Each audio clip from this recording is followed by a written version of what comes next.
Ladies and gentlemen, I would like to present an analysis of a concerning trend in the European Union's economic situation.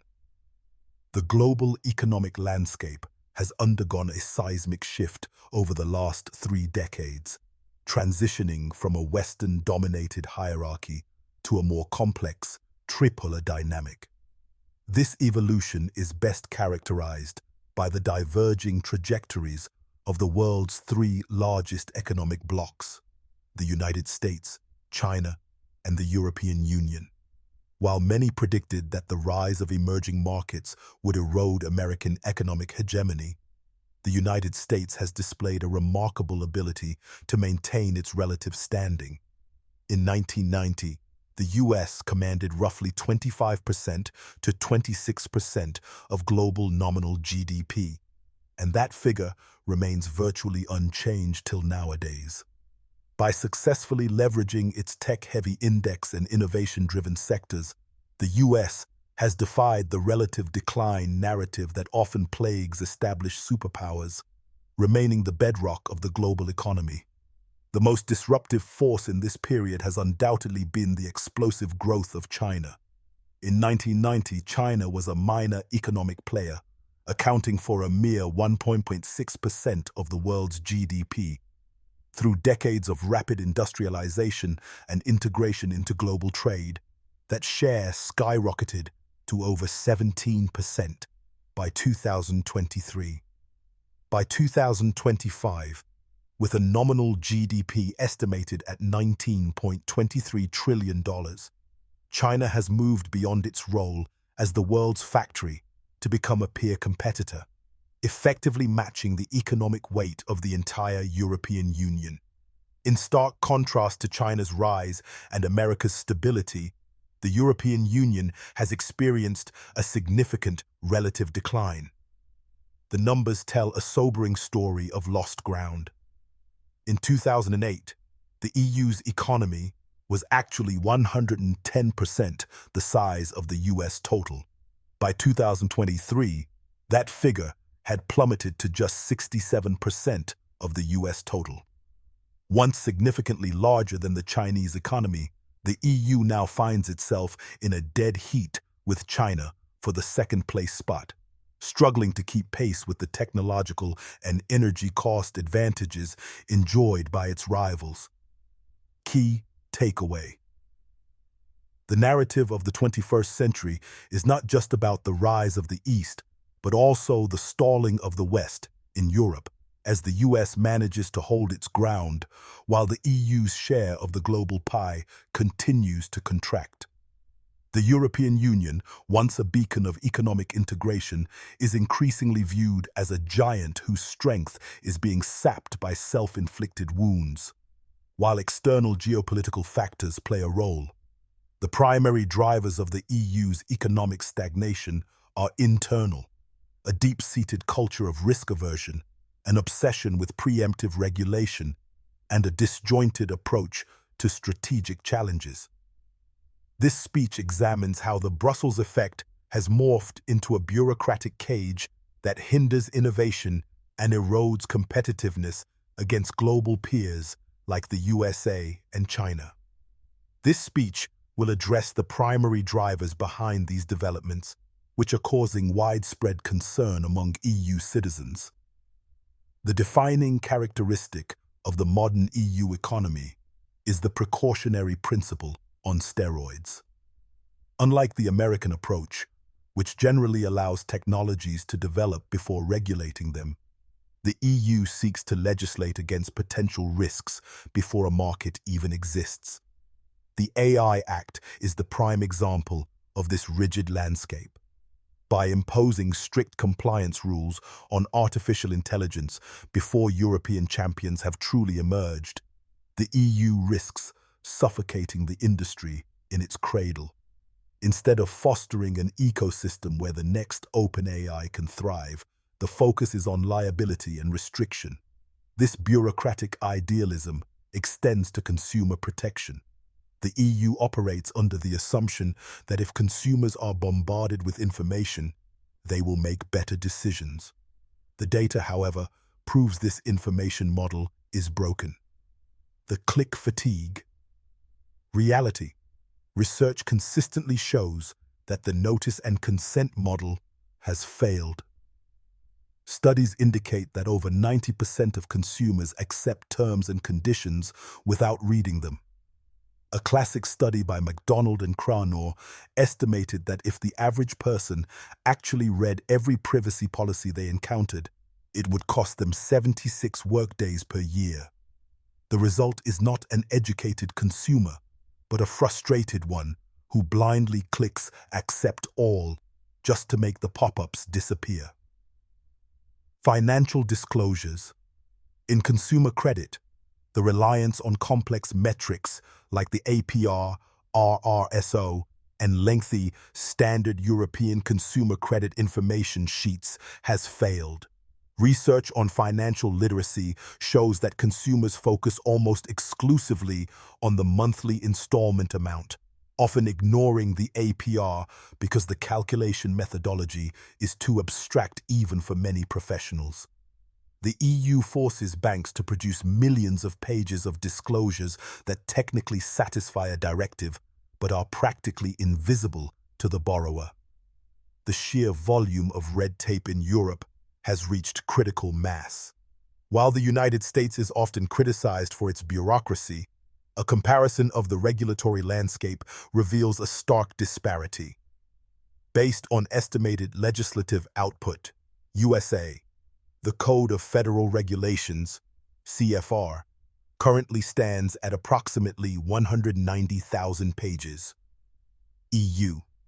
Estimates suggest that from 1990 to 2023 alone, the EU generated roughly 540,000 pages of regulations, based on approximately 1,200 regulations year averaging 15 pages each.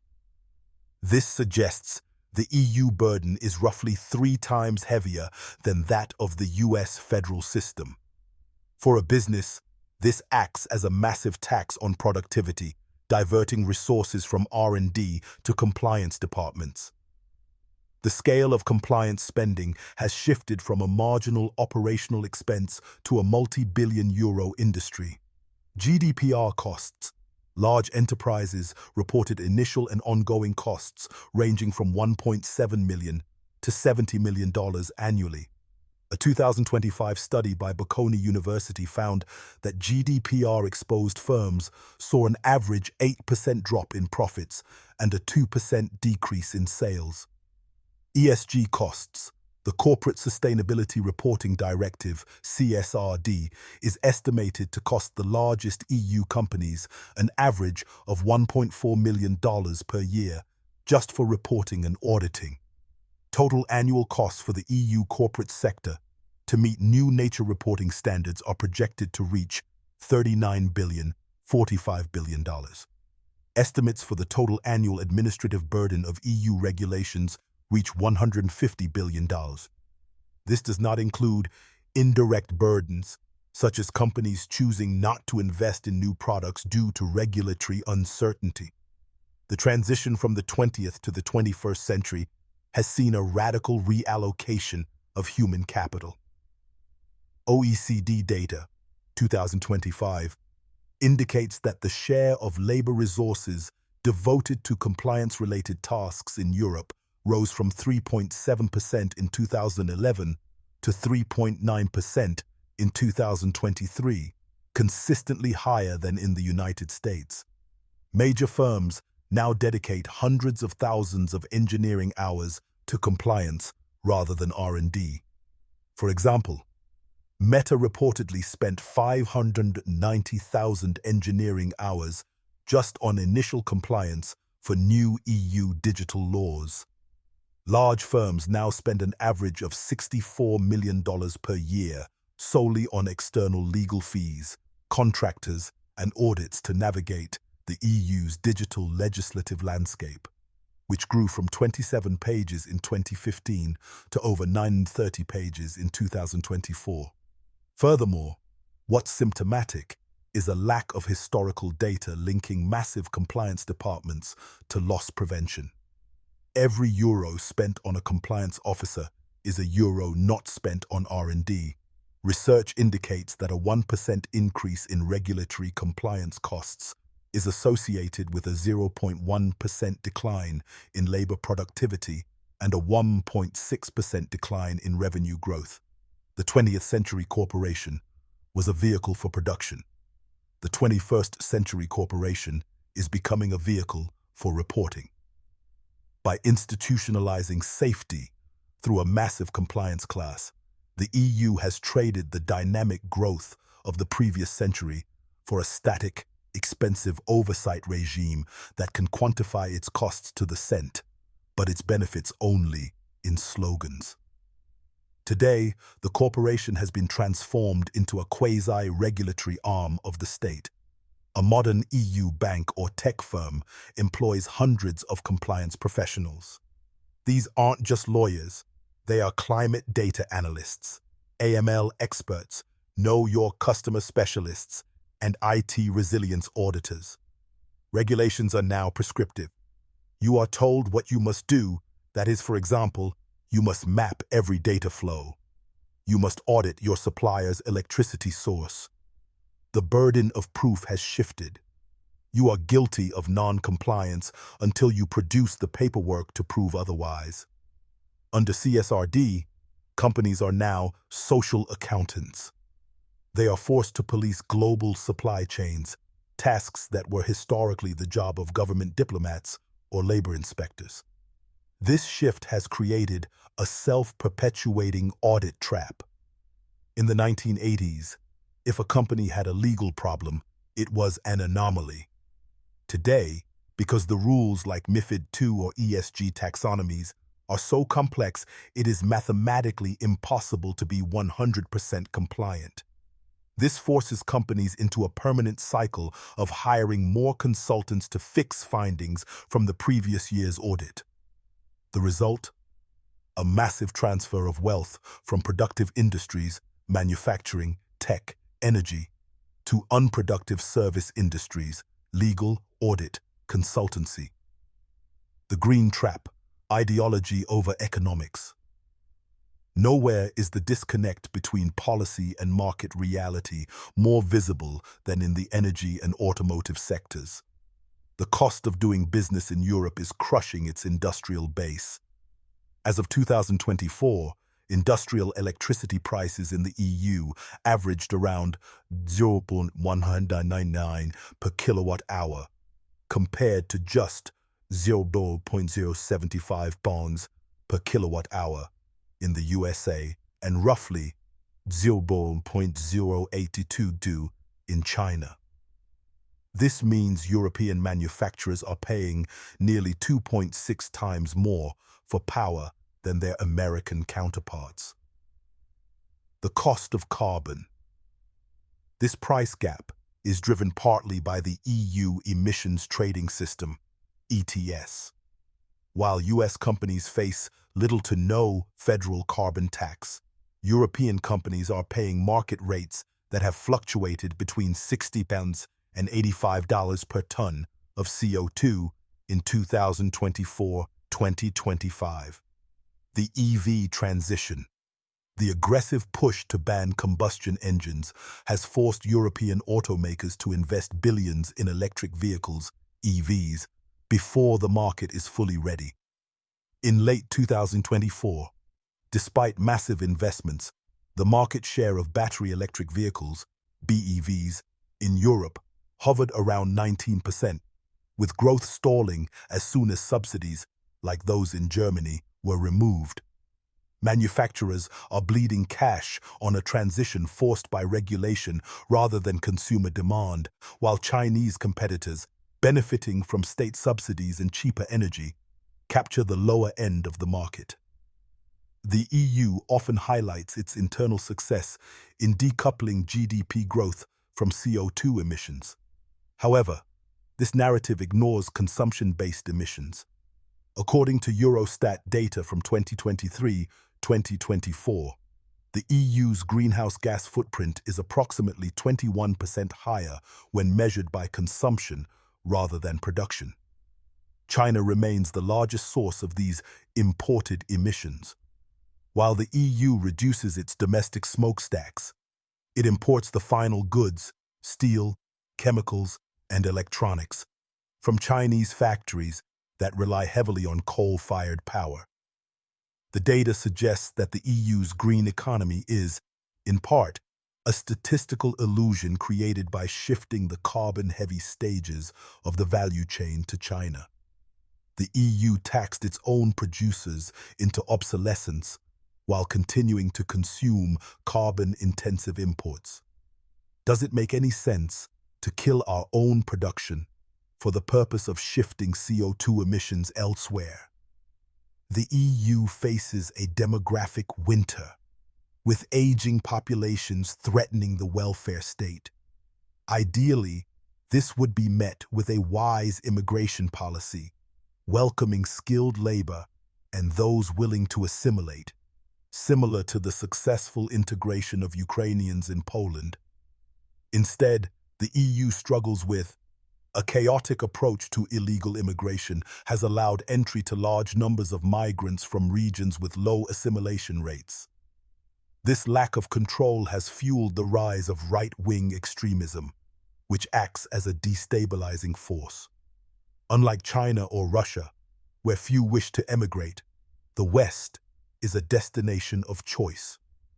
The EU fails to leverage this position to be selectively meritocratic, missing the opportunity to attract the specific talent needed to sustain its economy.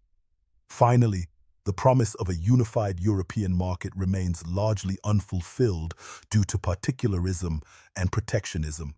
Gold plating. Member states frequently add their own extra layers of regulation to EU directives, creating a fragmented landscape. A company cannot simply scale across Europe. It must navigate 27 distinct compliance regimes. Protectionism. National interests frequently override the common good. For example, by blocking cross-border banking consolidation, member states prevent the creation of European financial giants capable of competing with US heavyweights like JP Morgan or Chinese state banks. We saw this risk aversion peak during the pandemic. Governments across the West chose a path of risk avoidance that led to long-term economic ruin. By cutting off the arm to save a finger, we triggered skyrocketing real estate prices and inflation that has ruined the perspectives of our youth.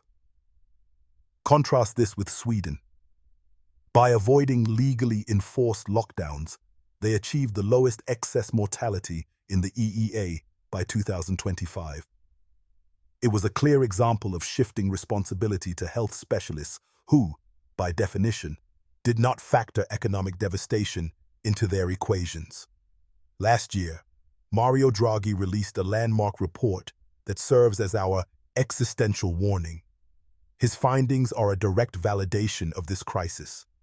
Of 147 unicorns founded in the EU, 40 have relocated abroad, mostly to the US, specifically to escape our regulatory complexity. EU firms invest only half as much in private research as their US counterparts. Our single market is a myth. Companies must still navigate 27 distinct national regimes, leading to a 20% increase in data management costs. While the United States has solidified its position as a global leader in technology, military power, and raw economic output, Europe has found itself caught in a slow-motion stagnation. However, before we resign ourselves to a bleak future, we must acknowledge that the European model still offers a quality of life that our American peers often envy. Where Europe still leads. Despite the widening GDP gap, the European Union remains a lifestyle superpower. In several key metrics, the EU continues to outperform the USA. Our healthcare systems are designed as a right, not a luxury. While the US leads in medical innovation, the EU leads in universal coverage, ensuring a broken leg doesn't lead to bankruptcy. The pension systems across the EU provide a level of security in old age that is far more robust than the fragmented 401k model in the States. Europe remains a place where living is not secondary to working. Mandated vacation times and labor protections lead to human-centric policy. We cannot, however, not take into account that these solutions are costly. Our current social contracts are becoming skewed toward the elderly. We are effectively funding the security of the retired generation and work-life balance guarantees on the backs of a shrinking, overtaxed youth. This intergenerational transfer of wealth is sustainable only if the economy grows, and right now, it isn't. The trend lines are clear. If the trajectory of the last 3 decades continues, characterized by low innovation, energy dependency, and regulatory strangulation, Europe risks becoming a museum of the world, beautiful to visit, but no longer relevant to the future. We have the foundation of a fantastic place to live. Now, we need the economic courage to ensure it stays that way for the next generation. When the architects of the modern European economy, such as Mario Draghi, admit that data management costs have spiked by 20%, while global competitiveness plummets, the 20th century model of lean governance looks less like a relic and more like a lost competitive advantage. Today's CEOs are no longer managing markets. They are managing the compliance class that Draghi warns is stifling the very innovation needed to pay for the EU's social safety nets. The European Union's economic decline is not inevitable, but it is currently structural. By prioritizing risk avoidance over growth, the EU has created a landscape where it is expensive to produce, difficult to innovate, and legally treacherous to operate. To reverse this trend, Europe must shift from a philosophy of restriction to one of pragmatism, lowering energy costs, rationalizing the regulatory burden, and prioritizing the creation of global champions over the protection of national silos.